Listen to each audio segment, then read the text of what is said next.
leaders of this country. Your challenge is to foster a nation in which all people, irrespective of race, color, sex, religion, or creed, can accept a social cohesion fully.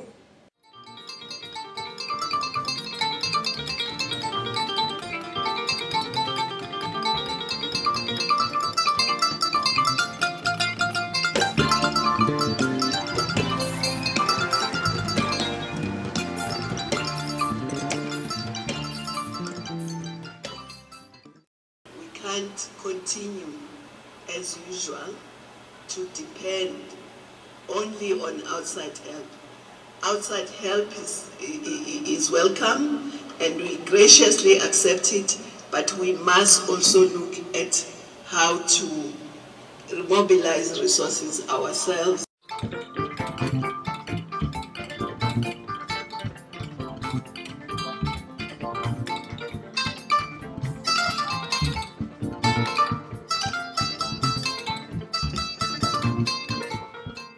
The African Union must take a clear position on this issue.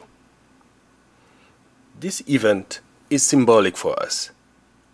It marks the anniversary of the founding charter of the Organization of African Unity that was replaced by the African Union. Today is the 50th anniversary of institutional African unity. Therefore, Guerrilla took the initiative to mark this occasion following what happened since its 2011 declaration on the state of the continent. On a geostrategic level, a process of recolonization is underway. There is an economic plundering, and the integration process of the African continent is still quite fragile. So, what we stated in the 2011 declaration must be acknowledged, but the situation has become worse. Since that time, there have been several military interventions on the African continent. The ambiguous behavior of several African states persists, mainly on the military issue. But more seriously, there has been strong divisions amongst African people and nations on the major cases of occupation. We do not want AFRICOM to move onto the African continent. During the research process that we undertook, we realized that the level of cooptation of our African armies is very advanced and that the majority of our countries are under military tutelage.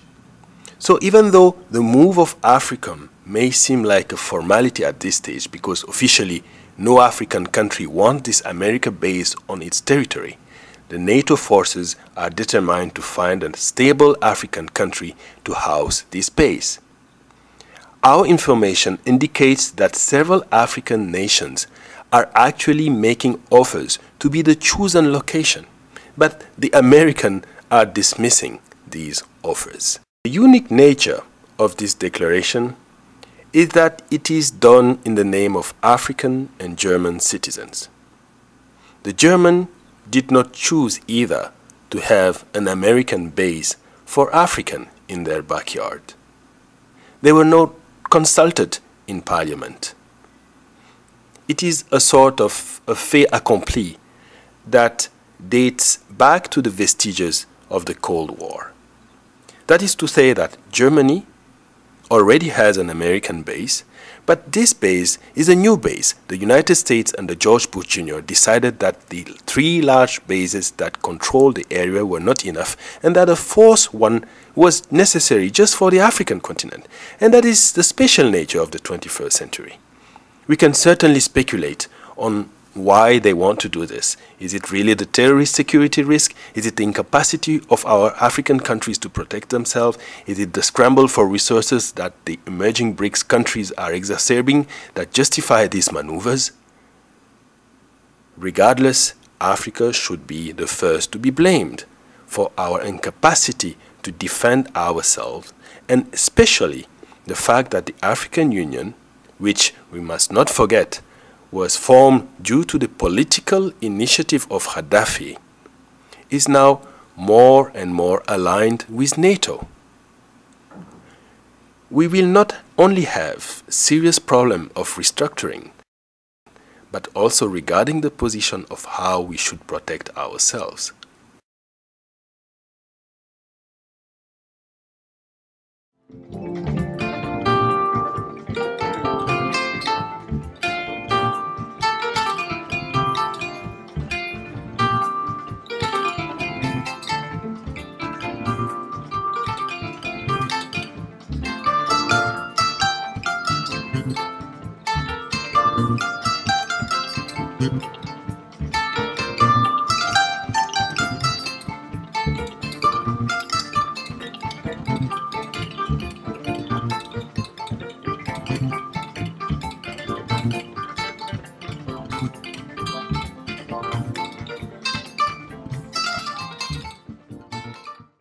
We posted the declaration on our website in Swahili, Arabic, Portuguese, English, French, German, Italian, Amharic, Spanish. The work that we undertook to draft the declaration was colossal. We must thank all of the volunteers and the interpreters because it was sensitive and confidential work, so we could not just give it to professional interpreters. We had to give it to activists, people who understood why we were doing this. According to the American Air Force, no drone strikes can be carried out without the Ramstein relay station. Several surveillance operations, as well as targeted assassinations, were likely performed in the name of the war on terrorism. The last frontier in the North African region that is being disrupted is Algeria. Although Algeria continues to resist, it remains in an ambiguous relationship with NATO. While all the territories within the Maghreb have been destabilized or brought to their knees, Algeria appears to be the last territory in the geopolitical remapping of the Sahelian and Mediterranean region.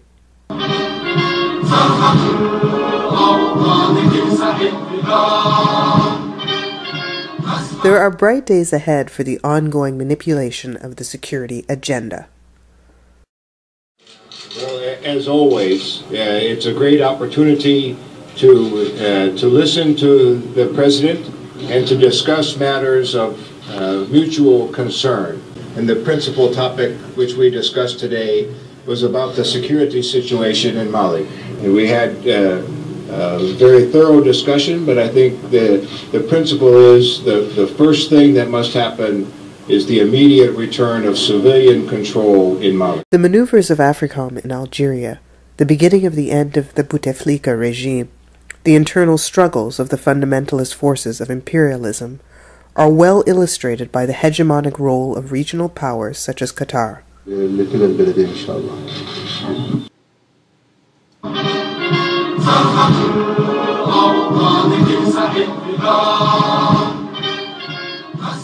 General David Rodriguez is the new leader of U.S. Africa Command, taking over today for retiring General Carter Ham. At the change of command ceremony in Stuttgart, Germany, General Rodriguez said he would work to build on the relationships General Ham has established with African, European, and other international partners. African partners, Department of State, interagency partnerships are invaluable to understanding how the United States should support the African nations.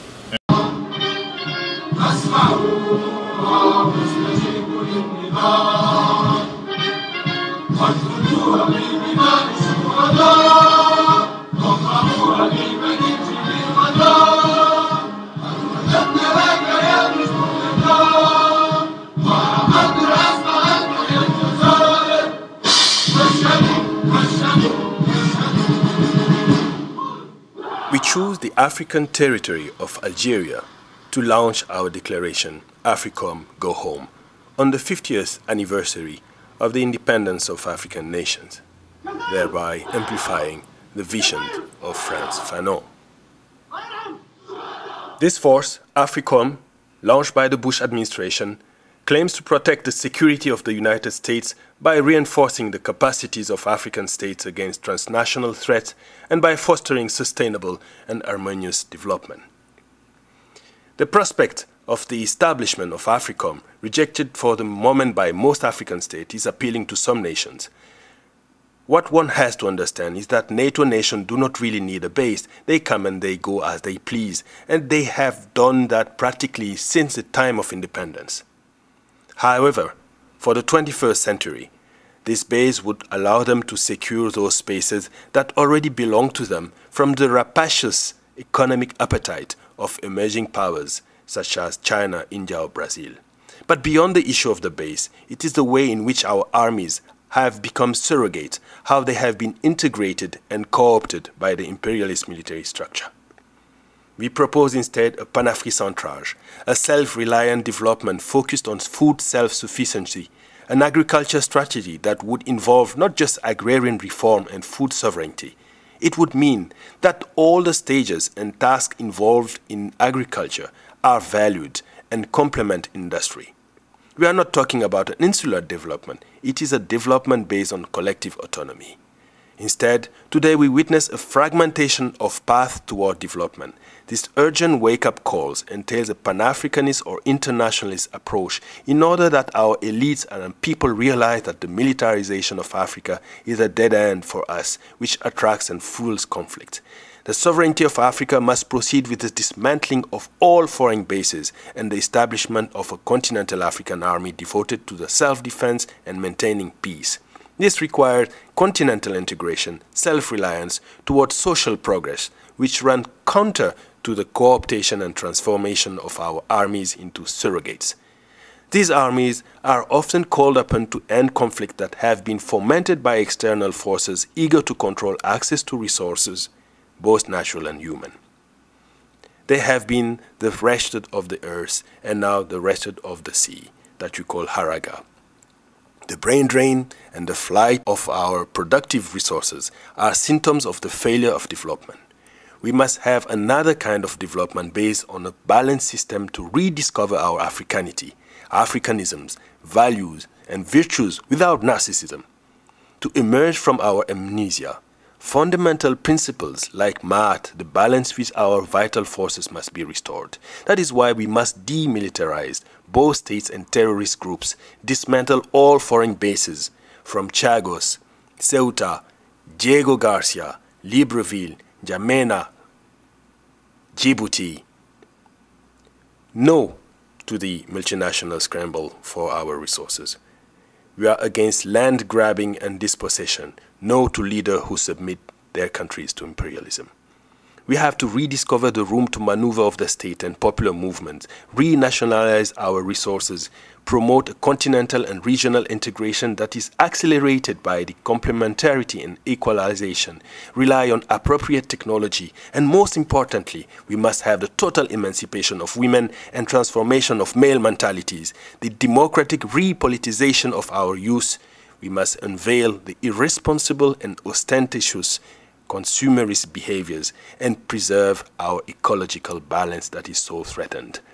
We must organize all the forces of the diaspora, whether progressive or not, for their return to the African continent and the use of their know-how. We must strive for a more humanistic, polycentric world and the preservation of the public commons.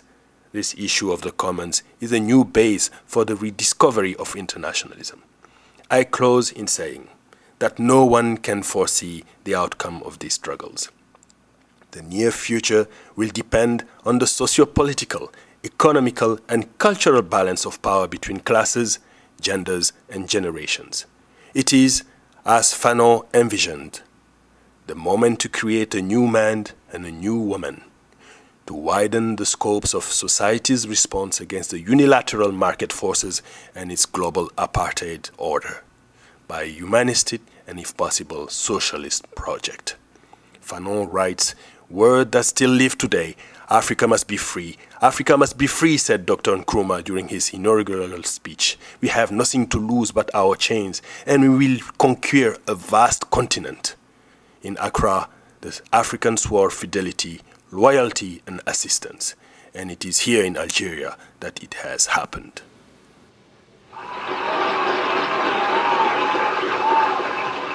They need a base where they can house a minimum numbers of troops and conduct cyber surveillance, and where their work can be clearly mapped out. And this is something that will be done via several programs which are documented in our declaration, many programs into which our countries have been inserted. 33 African countries have already been integrated within these programs. The essential components of the military hierarchy is already formed by these forces. The essence of these military maneuvers of operations is already embedded within our military forces. And all that remains is the establishment of this base. That is why we say that this base must not be imposed on the African continent. This base by no means must set foot on our sovereign space, because it will make the potential for continental unification even more difficult. AFRICOM claims to protect and defend the interests of national security of the United States by reinforcing the self-defense capacities of African states and regional organizations. Following an order, AFRICOM can undertake military operations to oppose transnational threats in order to foster a secure environment favoring, it alleges, good governance and sustainable development. On May the 31st, 2013, the American Secretary of State, John Kerry, stated that all American actions, including those performed from Germany, are rigorously in compliance with the applicable laws in force. The delicate position of Germany, actor and victim of the Cold War, is that the Americans still have preferential status. The Germans are still torn between their capacity to proceed on their own and to make Europe an empire that pleases some German conservatives who are aligned with American hegemony. Well, thank you, Chancellor Merkel, for your leadership, your friendship, and the example of your life. The foreign policy of Germany in relation to Africa, in the name of collective security, has been defined since 2005. It is increasingly characterized by investment, trade, and the enforcement of security.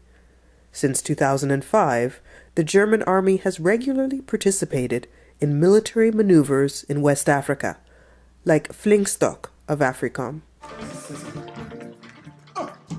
What is the legitimacy of AFRICOM in Germany?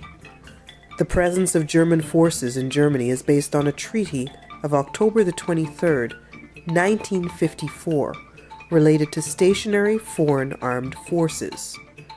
The rights and obligations of legionary armies of NATO member states based in Germany are governed by the Statute of NATO Troops of June 19, 1951, and completed by the Complementary Accord of June 3, 1959, regarding NATO troops. The liaison commander of the U.S. headquarters in Europe on the Stuttgart site dates back to the mid-1990s. The Memorandum of Agreement between the respective defense ministries regarding the establishment of a joint liaison command called HQUS EUCOM was signed on July 12, 1996. The German Bundeswehr maintains in Ramstein and in Stuttgart liaison commands VDKRDO with the U.S. Air Force units USAFE and the US AUCOM and US AFRICOM. The liaison command of the U.S. Air Force, maintained in Ramstein, has been in existence since June 1, 1996. I am on my way to the German Parliament to meet Linke members of Parliament. The Linke Party has been instrumental in the German opposition against the Iraq War and the war in Libya, despite of the crisis within the left. The Linke Party is a modern and pacifist party. We have our work cut out for us and a long work session before us in order to harmonize our positions. On June 14, 2013, the MPs submitted 30 questions before the German Parliament for the first time. MPs Nima Movasat and Heike Ansel, among others, had the courage to ask these questions. They have no hesitated to ask for the end of the free trade agreement between USA and Europe. They are outraged by the issues of intelligence and the presence of drones and attacks from Germany. We try to harmonize our positions. Known as neocons, this security quartet is still influencing American policy under the Obama administration. Rumsfeld and Cheney under Nixon in 1976-77 sabotaged peace with Eastern Europe by inventing the threat of weapons of mass destruction to relaunch the arms race. Since that time, they became much more powerful as Secretary of State and Secretary of Defense and U.S. Vice President. The financial side deals with Halliburton, Carlyle, and the incestuous relationships between the political arena and games of influence, as well as the legal veil of criminal operations, were such that ties between American neocons under George Bush Sr.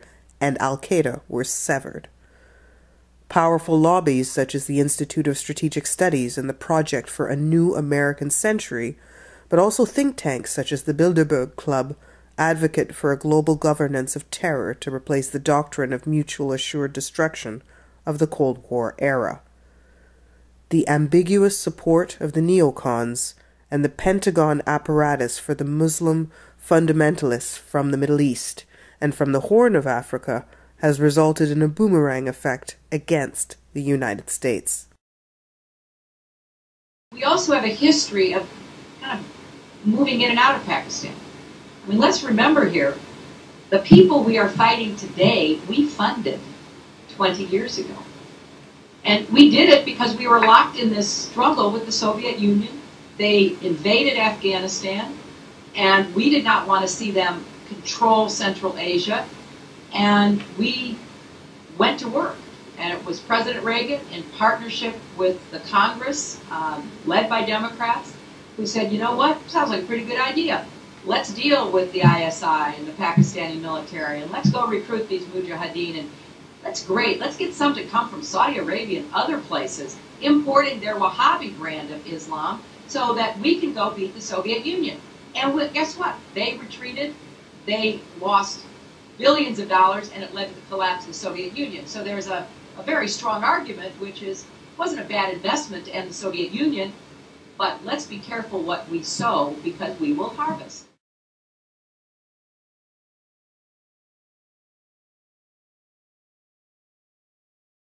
In order to better understand this situation, we have to return to the past.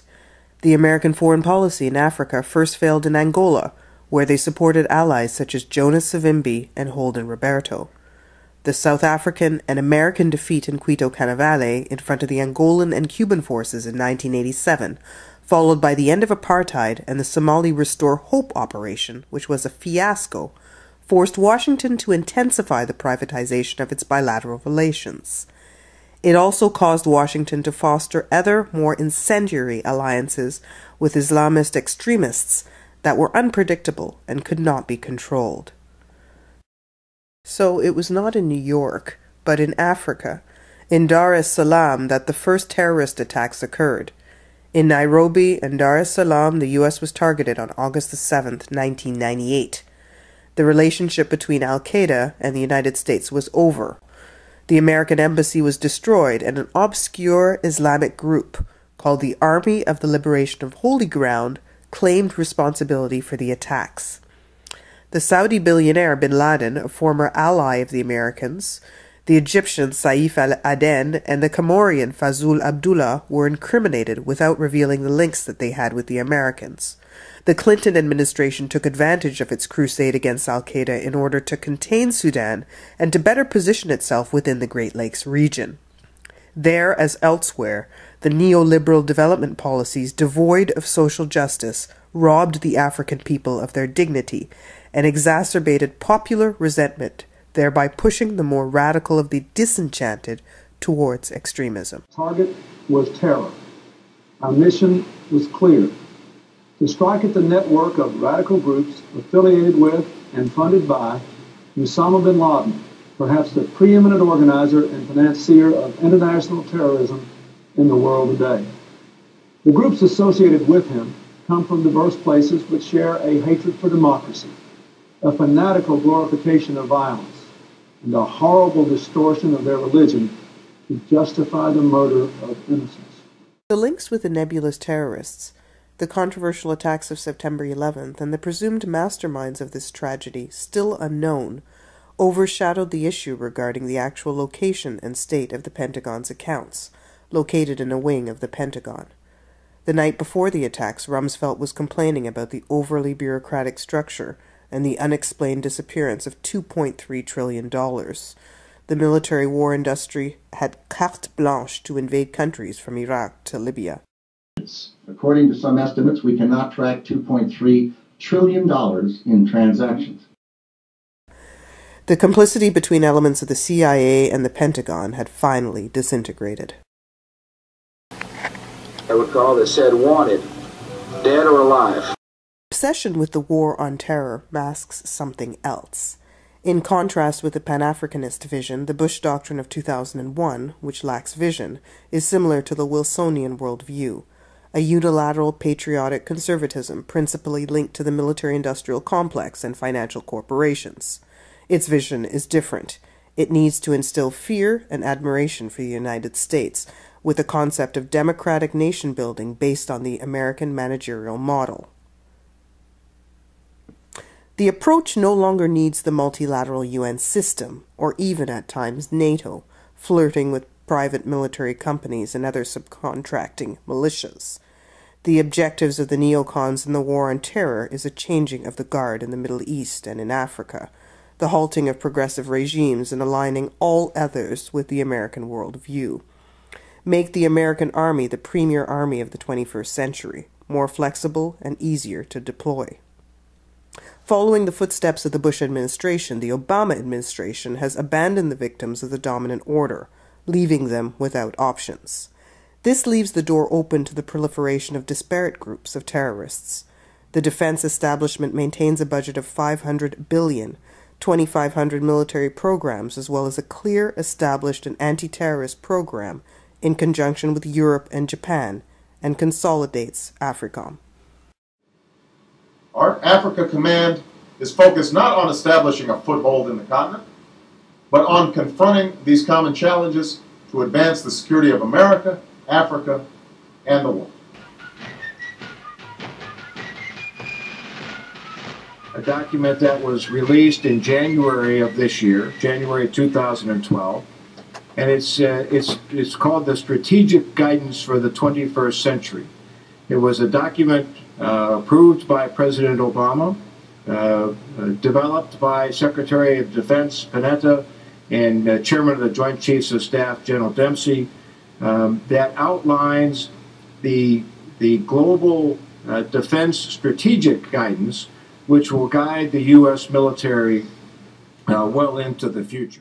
When you read the document, you will find that the word Africa appears precisely once, one time.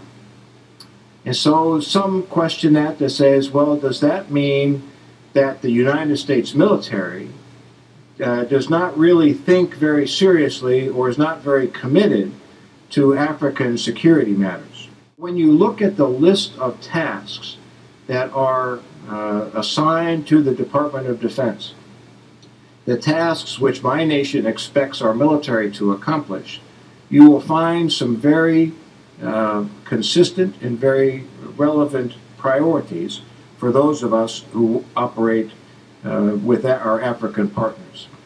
These include countering violent extremist organizations, transnational threats, illicit trafficking, countering piracy, the phrase we use, building partner capacity.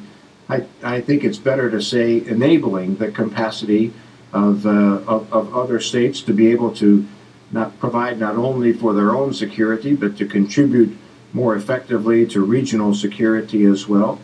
Developing nations' capabilities to deal with humanitarian assistance and disaster relief materials, and contributing to regional security.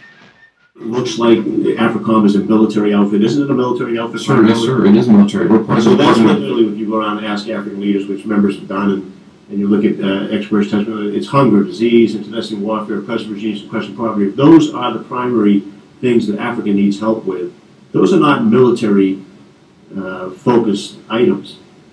All right? So the question really becomes, what the heck are we doing? So, AFRICOM is a military-led group over there to lead up this charge. It looks like you're going over there to protect oil and fight terrorists the same misguided way that we fought terrorists in other places.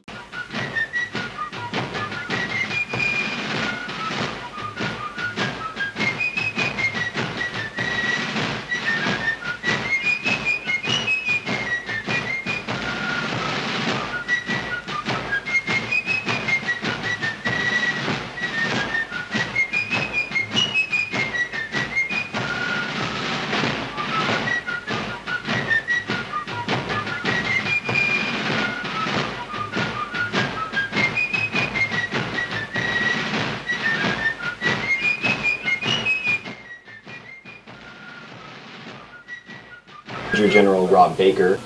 Over the last 11 years, that these transnational threats exceed the ability of any one nation to defeat. And it's only when you can collaborate and work together in a coalition that you can defeat this kind of threat. We want to be the security partner of choice for all of the East African militaries. And I want every troop in this command to understand what they're doing and how what they're doing supports the security of our nation and the security of American citizens in the region.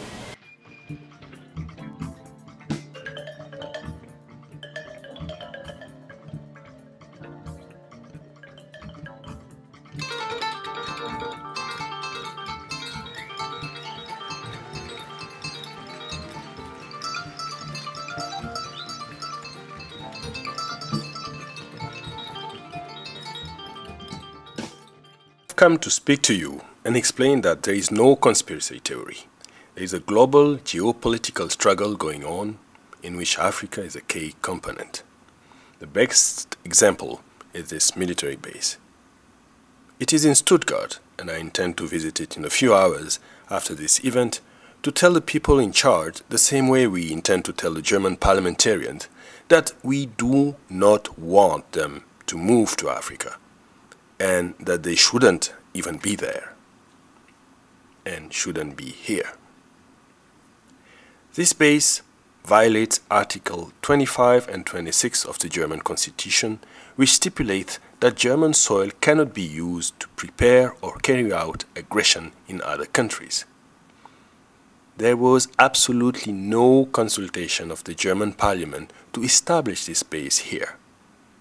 For the first time, due to our efforts, 30 questions have been submitted by Linke to the parliament that is about to prorogue. For the first time, the government will have to explain why they would allow the use of German soil to launch drone attacks and other military interventions on the African continent. The capitalist system has entered a deep crisis, which is also a capitalist crisis. In the case of Africa, this translates as the failure of the neoliberal agenda. Over the last 30 years, we have witnessed the deconstruction of states by denationalizing, by liberalizing, and by reducing even further the limited sovereign spaces like education and infrastructure, which were barely embryonic and fragile at independence periods. More importantly, the majority of our elites, co-opted by imperialism, didn't manage to lead this fragile sovereignty. This explains how during the decade of the 90s we witnessed a paradoxical phenomenon: an increasing growth rate and widespread export of raw materials, and a growing gap between the haves and the have-nots. This is not exclusive to Africa, since the whole world is set up the same way.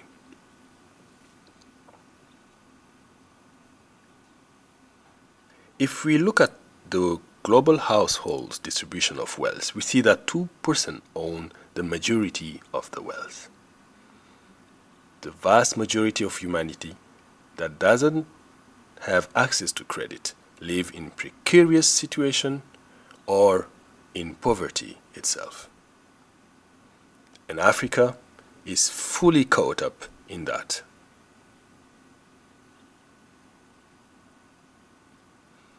Africa is still locked up into an unequal international division of labor in which its sole role is to provide cash crops and minerals. Since the process of industrialization is so underdeveloped, its human power is desperately underused. The world order barely taps into these human resources and then only selectively for capitalist expansion. This is done by two categories of transnational corporations, the seniors and the juniors, which will profit from the space created by the dismantling of sovereignty to grab our resources, with obviously the complicity of our leaders, and sometimes with recourses to war. The case of the Congo is perhaps the most tragic. People around the world have access to electronic devices, cell phone, computer, fiber optic and satellite technology, but this is done using coltan, mainly acquired through war, plundering of the Congo, which continues to submit to this dispossession. In almost total indifference, the Congo has paid for the last 12 years with 6 million dead to allow our lifestyle to continue. This comprador model, in which the regime owes obedience to foreign power, is now exhausted, as we see in the case of the Maghreb. In the Maghreb regimes, like those in Tunisia of Ben Ali and Mubarak in Egypt, massively supported by Western capital, were touted as the democratic model for the continent. They were thrown out by their own population and abandoned by the foreign godfathers. Arising out of the crisis, we see the growth of new bilateral and multilateral partnerships.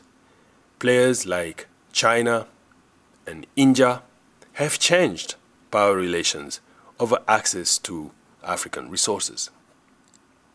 The OECD DAC countries are going to use NATO, and countries like Qatar and Saudi Arabia to support two strategies. The first is destabilization, and the other is to subvert revolts or potential revolutions. Regimes established in Tunisia, Egypt, Libya were not just there to put a brake on the revolutions of the Maghreb people and to stay within the confines of the neoliberal strategy.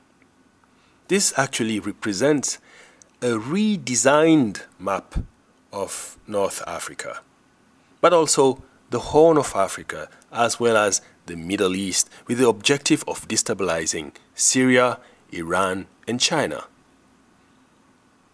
This represents the downfall of the dominant powers of the 20th century, confronting the power of emerging countries. Even the weakest African country has a rate of growth greater than the Western countries. We must say it and reiterate it. Remittances from our migrant workers are greater than official development aid.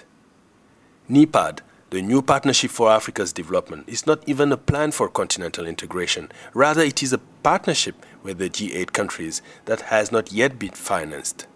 The G8 has spent far more on useless war than it has on NEPAD. There is a huge degree of cynicism behind the way they use war and manipulation to manage the continent. One example is the way their strategy worked out in Rwanda, Uganda, and Congo.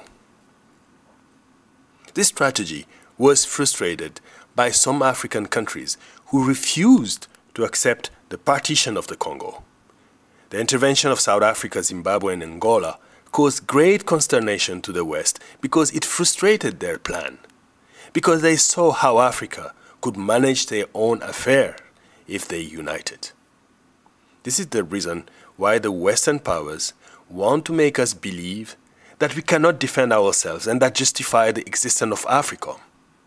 We should even question the morality behind the United States using its military might to divide the world. CENTCOM here, PACOM here, and AFRICOM. And they hide it here. The majority of Germans have no idea that this exists here. There was no discussion, I tell you. The majority of Africans don't know it either. The majority of these countries have been infiltrated by these forces. And I am telling you that you cannot bite the hand that feeds you. This has left our countries dependent on foreign transfusion to the extent that our elites are unable to protect us. Given their resources, the Americans could very easily base AFRICOM in their own heartland. The other powers should do the same. When the Amenas oil refinery was attacked in Algeria, the jihadists, as they are portrayed, killed a number of hostages, including Japanese. This allowed the Japanese government to proclaim the need to protect their own citizens, if other countries can do it for them, and to have their own base on the African continent. And as I speak, they have just obtained that base. We can argue about what a base is. Let's leave semantics out of this. Any opening for a military presence, material support, logistics, and military intelligence can be considered as a base. In that case, Africa has been swamped. There cannot be development in Africa as long as there is conflict or the means to foment conflicts exist. There can be no development if we don't become aware of this situation. We have to realize that each and every one of us has a responsibility for this situation. In Germany, many of the Africans I talk to about all of this are afraid to speak out against the base because of work and immigration reasons. I understand. But I say, don't be afraid. This is the most basic of your fundamental rights. Understand that many Germans don't want the base any more than you do. It is your right as African to tell the world that you don't want this country to be used as a platform for the destruction of your continent. It is your absolute right. You must explain it to them calmly, intelligently. We are against the manipulation of these conflicts. We are against this Africa emptying of Africans that they want to create. We can demonstrate our position through concrete action. Write to your parliamentarian. Tell your representative to introduce these demands into the platform of this organization. So from country to country, the clamor will be heard in Addis Ababa. Those who pretend to listen to us in Addis will realize that we are so numerous that they cannot resist the tide. And I can assure you that Nelson Mandela, who has reached the end of his lifespan, would be very, very proud of the struggle that he led, that it was not restricted to Southern Africa, and that Africa will change the face of globalization. The Western powers have chosen this very special moment on the threshold of the 21st century, France in the forefront, to join with countries like Qatar to undermine the Libyan state. I'm not here to praise Gaddafi, but what must be understood is that he was allying himself both with the West and against them. He joined the fight against terrorism at the same time as he renounced his own terrorist activities. He provided enormous support to the African Union with the aim of creating an African currency and provided access to satellite communication systems and promoted continental integration. He has eventually been assassinated by the same new allies he had chosen. Dès hier, la France, le Royaume-Uni, les États-Unis et les pays arabes ont adressé au colonel Kadhafi et aux forces qu'il emploie l'avertissement suivant. En l'absence d'un cessez-le-feu immédiat et d'un retrait des forces qui ont attaqué les populations civiles au cours des dernières semaines, nos pays auront recours à des moyens militaires. Cet avertissement a été repris par tous les participants au sommet qui vient de s'achever. Le colonel Kadhafi a méprisé cet avertissement. Au cours des dernières heures, ses forces ont intensifié leurs offensives meurtrières. Les peuples arabes ont choisi de se libérer de la servitude dans laquelle ils se sentaient depuis trop longtemps enfermés. Ces révolutions ont fait naître une immense espérance dans le cœur de tous ceux qui partagent les valeurs de la démocratie et des droits de l'homme. Mais elles ne sont pas sans risque. L'avenir de ces peuples arabes leur appartient. Even before this declaration, President Sarkozy has already been arming the fundamentalists of Cyrenaique. Even worse, some of these weapons, in addition to others, had been forwarded to Tuareg militants following the old strategy of de Gaulle and Mesmer to create a kind of Amazigh state between Algeria and Mali. The failure of this state at the time, despite of the effort of Houphouët-Boigny and some other French African leaders to create it, had not stopped Sarkozy from trying it again and again.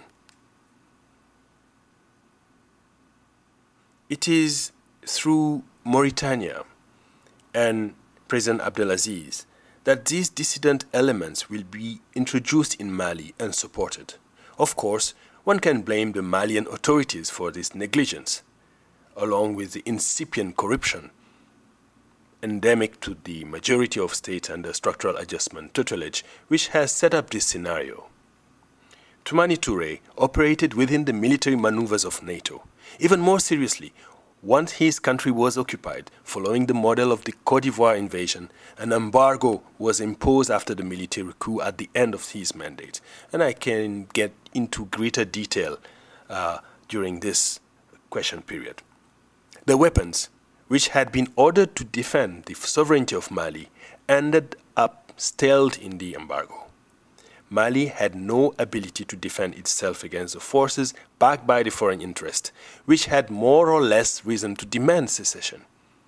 All African states have secessionist tendencies resulting from the historical division of territories, and which can only be transcended by Pan-Africanist practices. Nonetheless, Mali fell apart in a matter of hours. Both its political and military classes were divided. In addition, France owes a debt to Mali. We should never forget that. Let's remember that the Senegalese tirailleurs were mainly Malian who pacified, quote-unquote, the whole continent of Africa, all the way to Madagascar, who also supported France through 2 world wars.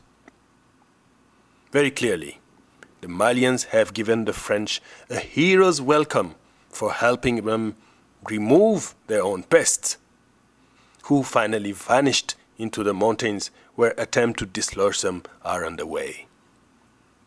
The raison d'être behind all of this, despite 2 different administrations, i.e. Sarkozy and Hollande, is inherent in the difference between France and France-Afrique. France-Afrique is a network representing military, industrial, financial interests with links to French multinational and with their tentacles inside Quai d'Orsay, Élysée and Matignon, which ties to the Masons, which has many connections in France as they have in Libreville, Dakar or Niamey.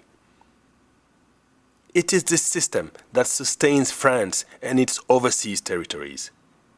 The different France of Sarkozy and of Hollande fought for the preeminence, just as NATO countries were trying to re-establish their bilateral dominance over the African countries, which had been undermined by China, India, and other emerging countries.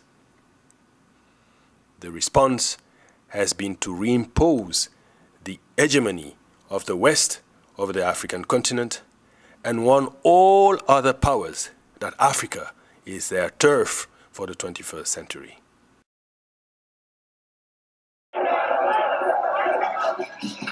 Le mardi 9 novembre 2004, après 2 jours de quasi-guerre entre la France et la Côte d'Ivoire, les militaires français et les manifestants ivoiriens se retrouvent face à face, en plein cœur d'Abidjan, à l'Hôtel Ivoire. Vers 16h15, l'armée française ouvre le feu.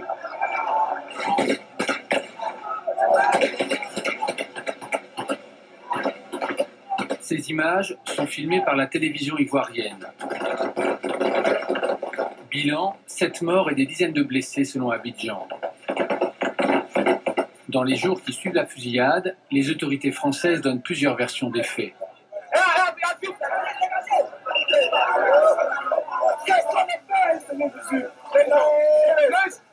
Michel Alliot-Marie n'évoque pas les tirs français.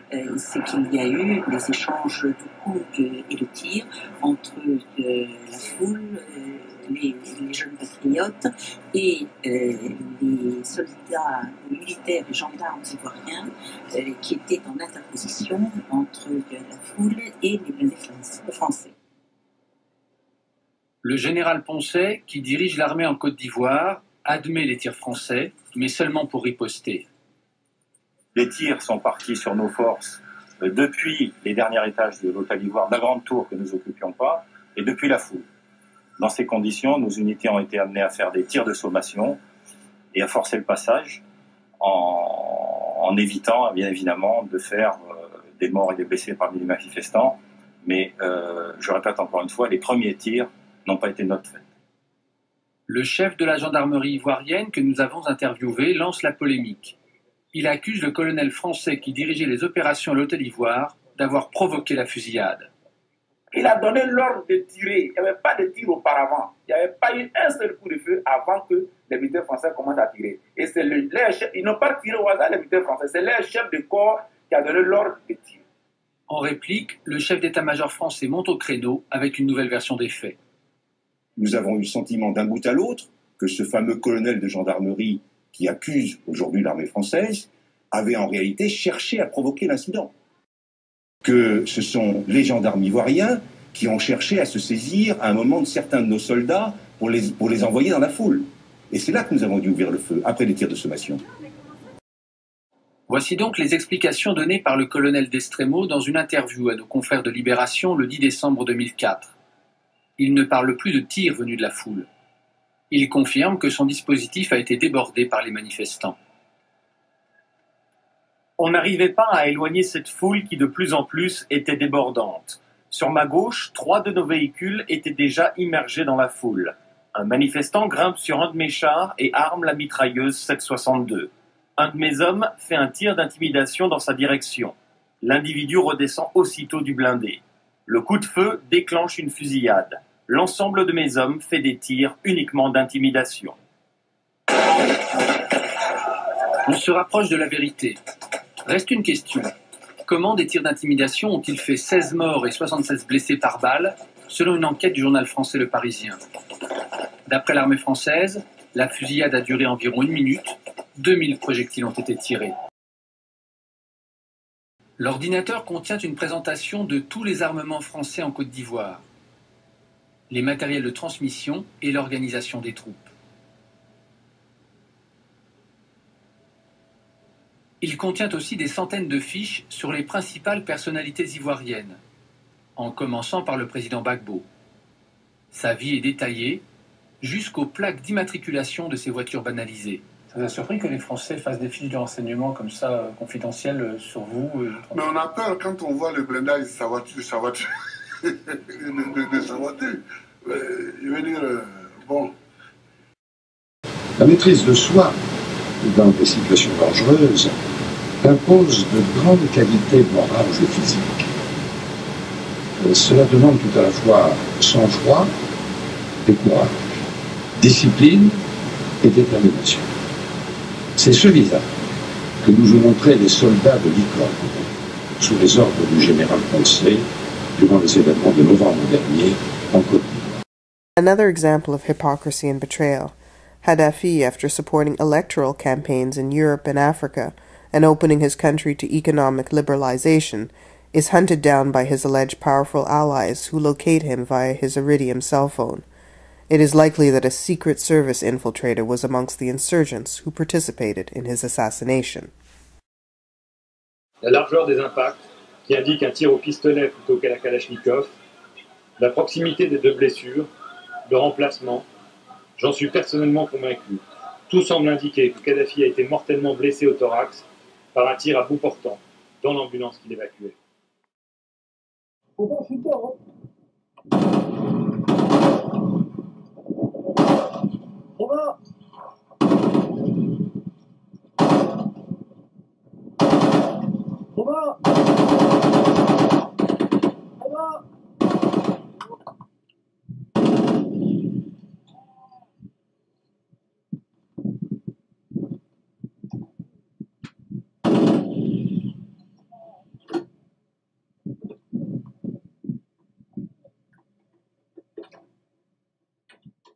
L'accord de coopération. Et ensuite, nous avons aussi signé un accord de défense. C'est le seul pays avec lequel nous avions signé des accords de défense, avec l'Afrique du Sud. L'accord de défense signifie lorsque nous sommes agressés, ils peuvent venir en notre aide. Et c'est ça. Et c'est dans ce cadre que les forces sud-africaines se trouvent en République centrafricaine et ils exercent ces activités depuis bientôt 5 ans. It is the elite at the head of these countries who have renounced the interests of their own countries, who have been fooled into believing that we cannot defend ourselves. It is they that need us. It is Africa that will make globalization more human. If we have not understood that, we do not understand anything. Therefore, this base must get out of Stuttgart. The drone must not be launched from here. They have understood this very well, and they have set up facilities in Spain and have many entry points in Morocco, Senegal, Chad, Gabon, etc. Maybe our struggle is already in vain. Maybe it is already too late. Is it still possible to change the outcome, or are we preaching alone in the desert? Major difference between the 20th and the 21st century for Africa is the failure of Pan-Africanism, and especially the failure of neoliberalism, the depoliticization by managerial governance, the co-opting of our civil society. The failure of UN multilateralism has produced transnational forms of regulation of the world order, where the major roles is left to NATO and transnational corporations. A recent French defense report reveals that in the 21st century, Pan-Africanism is a threat for Western interest. I want to make it very clear that our position is not anti-American. It is a Pan-Africanist internationalist position. The goal is to be against militarism and to change the course of Africa's development toward a self-reliant development disengaged from the capitalist and imperialist system. Prenons en compte ce qui s'est produit. Une victoire pour l'Afrique, une victoire contre le terrorisme et la fierté que nous devons avoir là aussi. Parce que moi j'ai été salué en Afrique, non pas pour ce que j'avais fait, mais pour ce que j'avais décidé. Ceux qui ont agi, ce sont les soldats français. Non, nous avons vaincu le terrorisme. Au Mali, nous ne l'avons pas vaincu partout. Il y en a encore, vous avez raison, notamment dans le sud de la Libye. Il y en a qui se sont échappés autour des pays voisins. Et donc nous devons porter notre soutien à tous ces pays-là qui font appel à nous, mais nous ne ferons pas la guerre partout. Là, nous l'avons faite parce que nous étions appelés par un pays ami, nous étions soutenus par l'Europe et dans le cadre de la légalité internationale.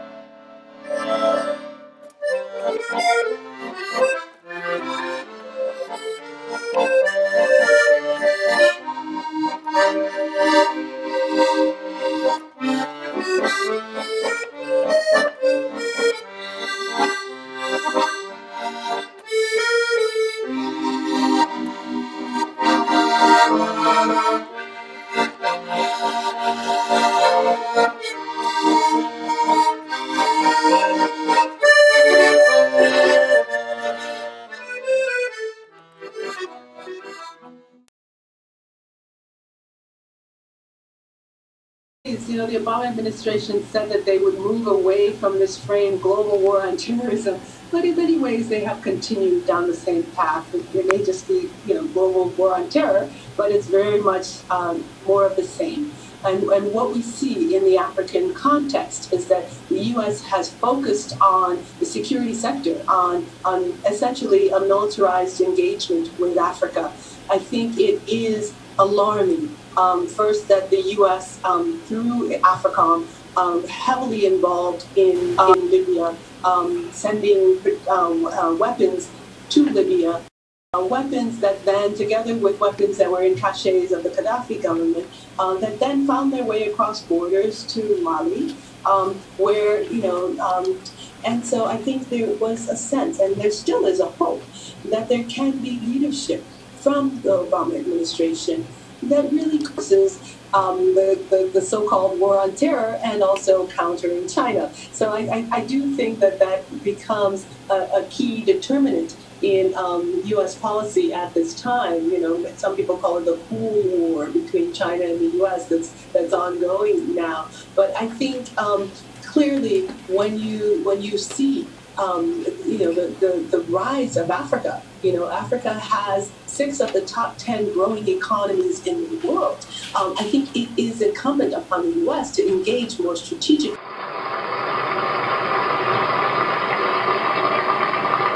At the same time, we'll work with our NATO allies.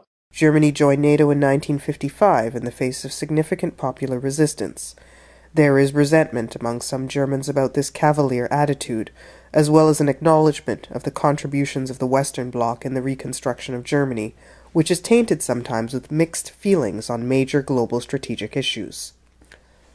Underlying the military question and the issue of global partnership is a less-known taboo. It is an economic issue. Germany, which has the largest reserve of gold in the world, is demanding that its 674 tons of gold be progressively repatriated by 2020. Its gold is being held at the U.S. Federal Reserve. Washington has refused to repatriate the gold of the Bundesbank, hidden also amongst his other allies out of fear for a Soviet attack. Does this question of not wanting to become further divided on this issue explain Germany's acceptance of the AFRICOM base? Germany has also asked France to return its gold, 11% of its total reserve. Could the war in Mali, major producer and reservoir of gold, have something to do with the imminent currency war, whereby China puts its yuan currency against gold to convert more than $1 trillion in U.S. bonds that it holds? What is behind the normalization and the pacification of Mali and of these agitations of AFRICOM? Are the Germans aware of the issues surrounding AFRICOM?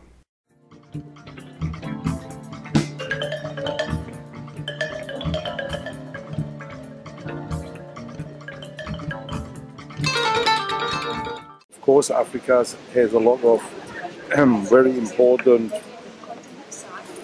resources, and we think this is not legal that on the German bottom there are planned such activities, because we know many people were killed, not only terrorists, because the drone war is a war. You have sometimes no responsibility, but this is why we start to acting and to raise this question also in our movements in Stuttgart, because it's not very well known what really happened. We have the AFRICOM and we have also the OICOM, so 2 military bases in Stuttgart, and after our history in Stuttgart, I think we have to win the peace and not the war.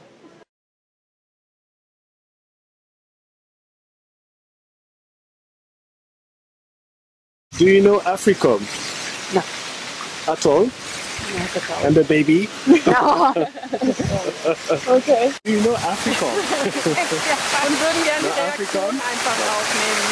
Und ich erkläre auch gleich, was das ist. Ich krieg's zwar überhaupt nicht, aber okay. Okay. So you don't know AFRICOM at all? Okay, that the film? AFRICOM is the American headquarters for surveillance and the military headquarters for Africa, the American headquarters. So do you like the fact that you have this base here?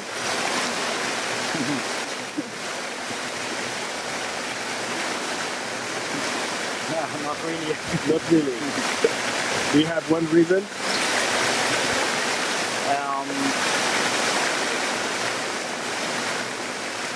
Oh, it's too complicated. Okay. Could be an organization who helps poor people in Africa or who supports them in their circumstances there. It's a military base. Oh, okay. Oh. So, how do you feel now? I didn't expect. You didn't expect a military base in Stuttgart? It's been here for a couple of years now. Okay. Yeah. So what do you think? Should we keep it or close it?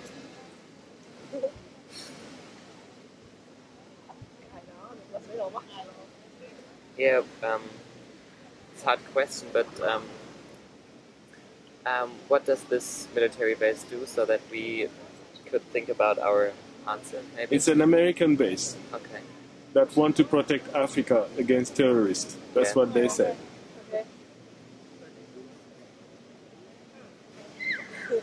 Well, I'm totally against violence, so, well, if I ruled the world, there would not be any military base at all. Good. We choose you to rule the world. Thank you. Do you know Africom? It's a military base in Stuttgart. Military base, yeah. For Africa. An American military base. Yeah, I know. You know it? Hat doch gespielt Musik. Sie haben da Musik gespielt? In dem Kelly Barracks? Aber das war doch das war eine Zumba-Party. Das war auch für die Familie, für Freunde. Ah, okay. So you play music for the people around the base? Dort ein day. Music is better than war. Yes. Good. At the heart of a valley, Stuttgart stands pretty and discreet, damaged by the bombings during the Second World War and now completely rebuilt. The city's motto is Stuttgart and more, where the future meets business. It was at the regional parliament that the establishment of Afrikom was decided. Like most people living in Germany, residents of Stuttgart are unaware of the existence of the base. We cannot wait to see it. The American garrison houses 4 bases in Stuttgart. The Afrikom base benefits from the city's long history in the automobile industry, with companies such as Porsche and Daimler-Benz. The city benefits economically from the base. It is located in Kelly Barracks at the edge of the city. The base is huge. It probably houses between 3,000 to 5,000 people, including Americans and African soldiers. Legally, this is German territory. Our intention was to hand over the Afrikom Go Home declaration to an American officer if he or she would accept it. Just as I am explaining what I was going to do before the camera, I'm surrounded and arrested by US military police. My passport, my camera person IDs are confiscated. We are subjected to a very long interrogation. More and more soldiers approach us. They insist. They want to take our camera. We refuse. They insist again. We refuse. We negotiate. We ask that the German police come, and they finally arrive. They also review our documents, which are still in the possession of the Americans. The Americans finally agree to return my passport and the camera's person ID and allow us to go on condition that we give them the film and this particular segment. Therefore, you will not see the part of the film regarding our interrogation because we had to give them that portion of it. This is what happens for an hour and a half later, so you cannot see that part. There is no sign around the base that indicate that we are prohibited from filming. Fearing that kind of incident might take place, early that day I filmed the front of the base from the other side of the sidewalk, which is also German territory. We were escorted out of the area by the German police, who were, I must say, somewhat sympathetic to us. Later on, while our vehicle was parked close to the location meeting where I was invited to speak, it was searched by unknown individuals. One must question the legality of all this intimidation.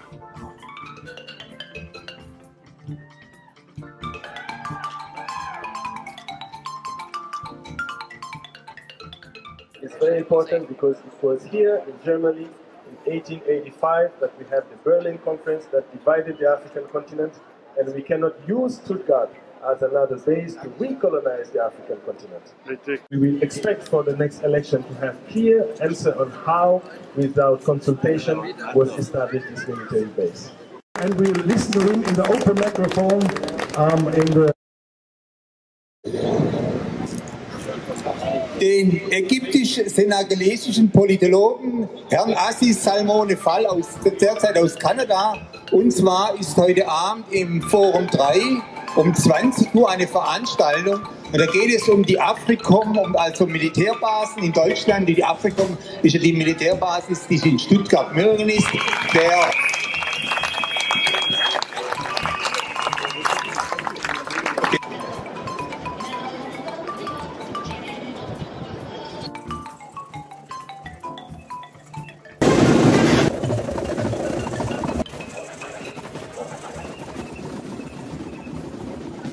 Henning Zirok und den Aziz zum Thema افريكوم. Hallo ihr beiden.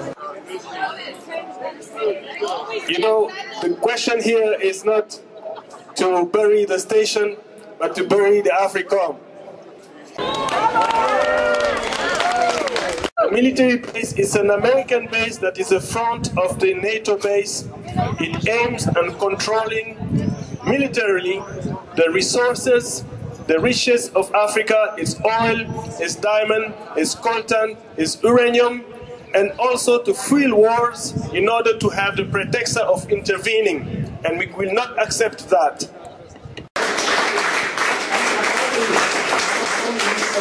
I wanted to see the base, the African base.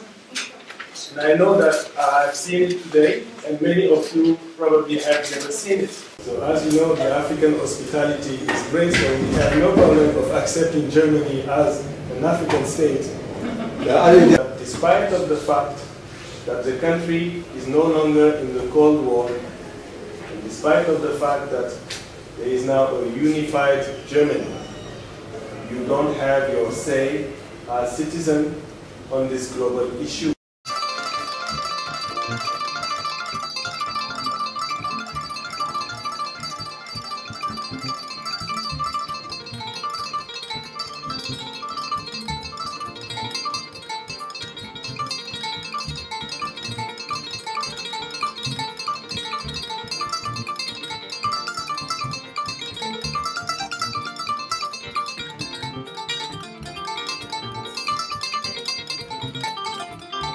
June 18, 2013. A couple of days before the end of the mandate of the German parliament, the Linke Party secures from the government majority response to the 30 questions that they asked regarding the Afrikon base. For these courageous members of parliament, and for us, this is a small victory. The party was not questioning the legitimacy of the Afrikon base. However, deputies are preoccupied with the potential breach of international law by Germany and in finding out whether they are aware of the reprehensible actions of Afrikon perpetrated from German soil, such as the use of drones for targeted assassinations. In response to the questions asked, the government simply declares that up until now, they are not aware of any acts of drones planned or conducted by the American forces in Germany. The German government maintains that it does not have anything that establishes any breach of international law or of the national constitution in the Agreement of Cooperation. In the era of the transatlantic free trade zone, the opposition and a part of the public and the media accused Chancellor Merkel of being aware of the U.S. PRISM surveillance program and of not protecting her own citizens from it. In the name of the war on terrorism, bilateral cooperation regarding digital intelligence and defense between Germany and the USA has dramatically intensified during the 8 years of the Merkel administration, even up to the point of spying on allied NATO members. In April 2013, according to the newspaper Der Spiegel, 12 public servants from the German intelligence service, BND, were sent to Washington, D.C. to visit their NSA counterparts for guidance and advice. During a period of economic crisis, capital accumulation competes with military proliferation. One struggles against economic depression by using war and propaganda. Surveillance is pervasive everywhere, infiltrating every corner of democratic resistance. Behind this issue of spying and other underlying issues lies the question of German sovereignty still under the tutelage of the winners of the Second World War. Ich glaube, wir sind da jetzt schon ein Stück vorangekommen. Erstens war ja mit dem Einigungsvertrag, also und dem 2+4-Abkommen, eigentlich die deutsche Souveränität hergestellt. Und wir haben jetzt festgestellt, dass es dennoch alte Abkommen gab, von 1968, als in Deutschland das sogenannte G10-Gesetz gemacht wurde, was die Arbeit der Geheimdienste regelt, dass es da noch Abmachungen mit den drei Westalliierten gab, die darauf hingedeutet haben, dass in bestimmten Fällen die, sag ich mal, Souveränität unseres Geheimdienstes nicht voll gewährleistet gewesen wäre. Und wir haben jetzt die ganzen Diskussionen um die Zusammenarbeit der Dienste genutzt, um diese alten sogenannten 68er-Vereinbarungen mit Frankreich, Großbritannien und den Vereinigten Staaten von Amerika zu beenden. Ganz formell durch verbalen Notenaustausch, das heißt zu beenden. Und damit ist auch in diesem letzten Bereich unsere Souveränität hergestellt. Und ich glaube, damit haben wir eigentlich das Problem gelöst. Das ist jetzt vor wenigen Tagen passiert.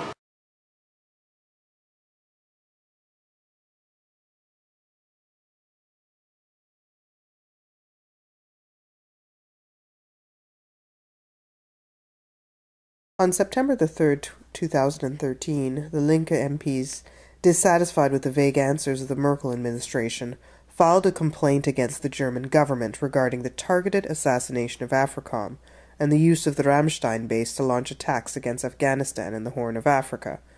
This will obviously embarrass Washington, which continues to justify its military crusade. The Iraq War is now over. The Afghan war is coming to an end. Osama bin Laden is no more. Our efforts against Al-Qaeda are evolving. And given these changes, last month I spoke about America's efforts against terrorism. And I drew inspiration from one of our founding fathers, James Madison, who wrote, "No nation could preserve its freedom in the midst of continual warfare." James Madison is right, which is why even as we remain vigilant about the threat of terrorism, we must move beyond the mindset of perpetual war. And in America, that means redoubling our efforts to close the prison at Guantanamo. It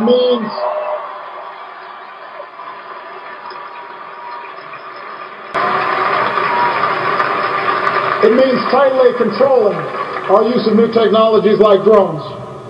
It means balancing the pursuit of security with the protection of privacy. And I'm confident that that balance can be struck. I'm confident of that, and I'm confident that working with Germany, we can keep each other safe, while at the same time maintaining those essential values for which we fought for. Our current programs are bound by the rule of law, and they're focused on threats to our security, not the communications of ordinary persons. They help confront real dangers, and they keep people safe here in the United States and here in Europe. But we must accept the challenge that all of us in democratic governments face, to listen to the voices who disagree with us, to have an open debate about how we use our powers and how we must constrain them, and to always remember that government exists to serve the power of the individual and not the other way around. That's what makes us who we are, and that's what makes us different from those on the other side of a wall. NSA and the intelligence community in general is focused on getting intelligence wherever it can, by any means possible, that it believes on the grounds of sort of a self-certification that they serve the national interest. Originally, we saw that focus very narrowly tailored as foreign intelligence gathered overseas. Now, increasingly, we see that it's happening domestically. And to do that, the NSA specifically targets the communications of everyone. It ingests them by default It collects them in its system, and it filters them, and it analyzes them, and it measures them, and it stores them for periods of time, simply because that's the easiest, most efficient, and most valuable way to achieve these ends. The greatest fear that I have regarding the outcome for America of these disclosures is that nothing will change. People will see in the media all of these disclosures. They'll know the lengths that the government is going to grant themselves powers unilaterally to create greater control over American society and global society. It is not the charisma of Obama or other leaders that is criticized here, but rather a system established by imperialism. Generalized monopolies with a system of dispossession and accumulation destroy human beings and the environment. 95% of the weapons distributed on the African continent come from the outside, and one can witness the militarization, an increasing number of conflicts, and the proliferation of weapons that kill more people than all of the pandemics. Our own lack of organization allows for the manipulation of these conflicts and fighting amongst ourselves. Rodriguez, AFRICOM commander, urged Pentagon to boost its AFRICOM spying by 15-fold. More drones, more satellite images, more targeted assassinations, the continental monitoring, drones with longer flying periods for surveillance and attacks, those so tiny that they could fit into a garden or even a room. Here, reality is stranger than fiction. Engineers spend their time making this weaponry more sophisticated, weapons that can monitor and punish. The collective imperialism and disproportionate militarization under the dictate of a senile capitalist system is putting our planet at risk. The sophistication, proliferation, and miniaturization of weaponry hide behind the mask of legitimate war, the responsibility to protect and preemptive war. AFRICOM's targeted assassinations, as well as networks or satellite surveillance, are presented as a cybernetic story which hides ulterior motives. Create a global consensus for war, isolating the emerging powers, which upsets imperialism's global hegemony and pulls the entire world into this strategy for war. In doing so, they criminalize pacifism and the internationalist discourse. Our countries are forced to fall in line, to play the game whether they want to or not. Under the veneer of economic and trade agreements, hegemony and diplomacy have served the interests of oligarchic powers. The drone strikes that we see are a foretaste of the use of perpetual war, illustrated by the scramble for Africa. That is why we must stand up against all of this and avoid buying into the pro-war syndrome and the strategic security balance. Anyone that goes along with the current makes the crocodile laugh. On top of the growing network of drone bases across the continent, with their surgical strikes and high-speed connectivity, and with no boots on the ground, which is left to the surrogate forces, there are still more bases than the base of Stuttgart. There is a Spanish base, one in Florida, the Sicilian base at Sigonella for the Marine Corps, a base at Mulworth in England, forces in deployment all across the continent. Kenya, Niger, a drone base in Djibouti, South Sudan, one in Senegal, one in Burkina, in Liberia, in Ethiopia, in Uganda, altogether installations in more than 30 countries. AFRICOM even drafted the plan for the African Union's standby forces, which is supposed to maintain continental peace and will be operational by 2015. They vary military exercises on the African continent. Part of the capacity needed by the AU is the establishment of the African Standby Force for rapid deployment in crisis areas without delays. The forces arrayed against us are, and I use the word more carefully, formidable. Is the issue of being in alignment or an ally still up in the air 50 years later? Nothing prevents us from revisiting our alliances. Of course, while relationships between different forces and logistical issues have pushed us into alignment with NATO, nothing prevents us from having more South-South connections. What's important in this present climate regarding the issue of supranationality is that we insist on a referendum on the presence of foreign bases. Even more critical, Countries convinced that they defend their territorial integrity are in fact being co-opted by NATO and intelligence services which demand they accept its security agenda and the deployment of AFRICOM. All of this bring to mind the old division between the Monrovia Group and the Casablanca Group. In 95-96, Grillo proposed Africa Pax, but in vain, an intercontinental force based on 1958 Kwame Nkrumah's model. He suggested an African High Command and an African Legion. The idea of the Casablanca Group was to defend the Pan-Africanist sovereignty of the continent and to offer an alternative to the neo-colonial collective agreement. What we need to understand is that the goal of supranationality goes back to the earliest origin of Pan-Africanism, firstly African-American, anti-colonial and anti-imperialist. This project was undermined by the Monrovia Group, aligned to the West and interested in creating only microstates. Under the insistence of the integrity of the borders, they created the Organization of African Unity. For decades, it stood off as a symbol of the failure of supranationality. Today, we understand how the Monrovia and Casablanca Group succeeded in dividing the African continent.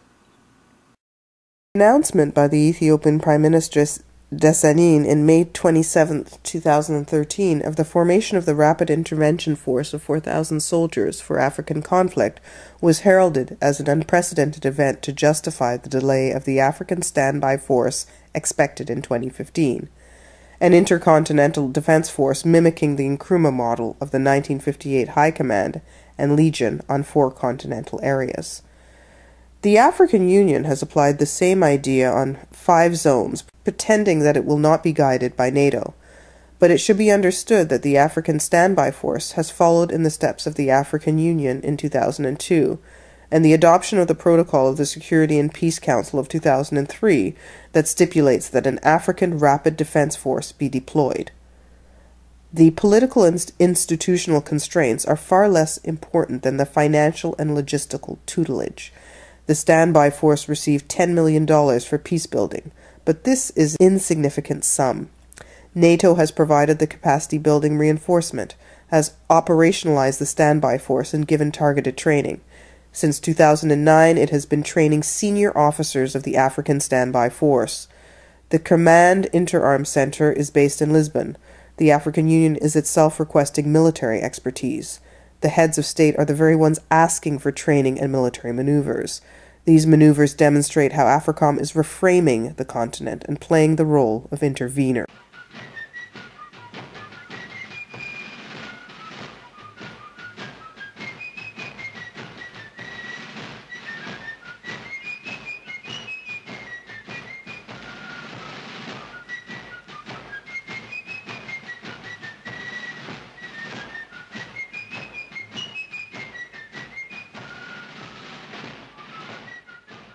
That time of year when our military communities come together to support each other through the combined federal campaign. But this year is different. We're now facing the reality of steep budget cuts that are impacting each and every one of us. Cuts that aren't just having an effect on mission accomplishment, but also on our everyday community services. All this creates additional stressors when we're already trying to cope with the rest of our normal day-to-day challenges. We're all feeling the budget squeeze, service members, civilians, and our families. This is why the CFC needs your support now more than ever. Our teammates are counting on us and our generosity to help them. You can do that by supporting one of our local charities or the other 4,500 other organizations that make up CFC. So if you can, make a difference today and donate. Thank you for your support.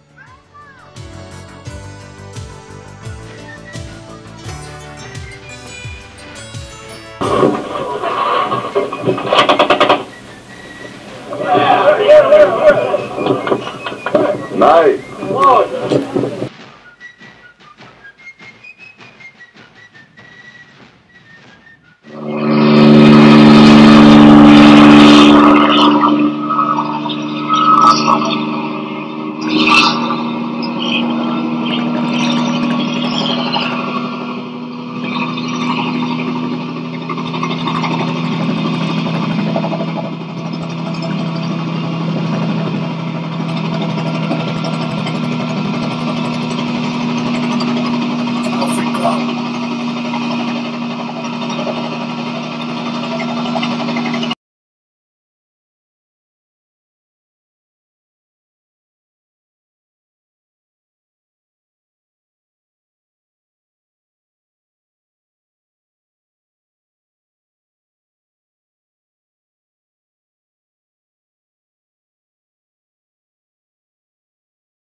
There is a cosmetic treatment of our states that gives them a democratic face.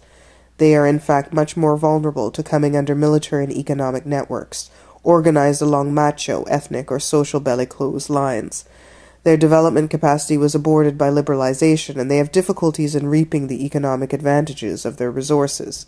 These comprador regimes fall easily into dependence and are indebted to imperialism, which rigorously imposes constraint by force on their time and space. So they can allow some forms of transnational operations which permit selective social integration, and members of their elites or some migrants to leave the continent. But most of the states are unable to control deep social inequalities, constantly impacted by the fight for survival and poverty.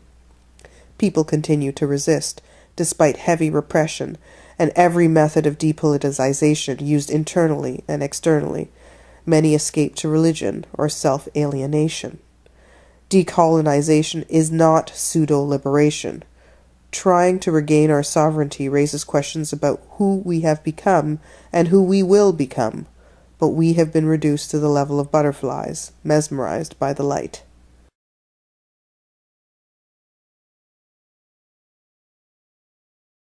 Pour laquelle je suis venu en Afrique, c'est dû au fait que l'Afrique monte, se développe et qu'il relève des intérêts des États-Unis, pas que des intérêts de l'Afrique, il relève des intérêts américains de ne pas rater cette opportunité, de renforcer, d'approfondir ces partenariats potentiels qui existent ici.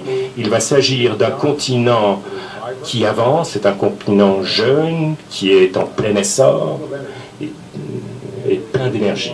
Et c'est la raison pour laquelle beaucoup de pays du monde y consacrent beaucoup de temps.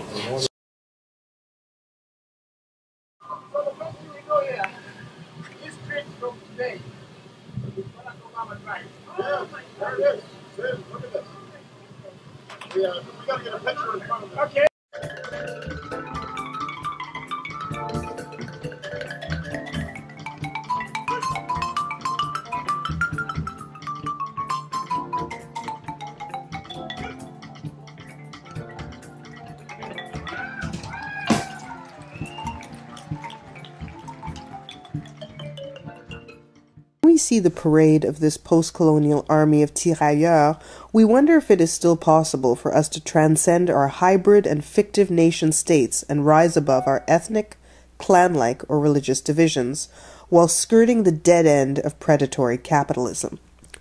We must, at all costs, make a Pan-African and internationalist leap forward, so that both our elites and our populations can become aware that the militarization of Africa will lead us nowhere. Militarization attracts, fuels, and fosters conflicts. African sovereignty begins with the dismantling of all foreign military bases. Can we still have confidence that a Pan-African reality is still within our reach?